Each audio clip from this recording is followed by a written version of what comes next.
વાત કરીએ ખેડૂત મિત્રો, તો આ તમે જોઈ શકો, આ આપણે 4-5 દિવસ પહેલા પારીની અંદર છાંટેલું હતું. તો આ તમે જોઈ શકો કેવું રિઝલ્ટ છે, અને કમ્પ્લીટ પારી એકદમ ચોખ્ખી થઈ જાય છે. આ તમને બંને બાજુની પારી બતાવી દો.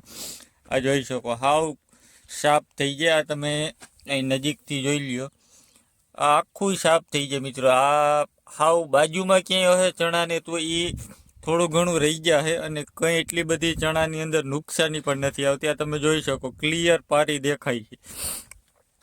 આ રીતના આપણે દવા છાંટી અને આની અંદર આપણે કંટ્રોલ લીધો છે. આની અંદર હાથી તો હાલી હગે એવું કોઈ પોઝિશન છે નહીં મિત્રો, કારણ કે આપણે તમે જોઈ શકો આ સળંગ આખા ખેતરમાં આ પ્રકારના ઢેફા જ હતા. તો ઢેફાના લીધે શું થાય, હાથી આંકીએ મિત્રો તો ઢેફા ચણાની માથે પડે તો ચણા ભાંગવાની શક્યતા વધારે દેખાય એની અંદર. તો હાથી તો આમાં કોઈ હાલે એમ હતું નહીં, તો આપણે સ્પેશિયલ દવાથી જ કંટ્રોલ કર્યો છે. અને કઈ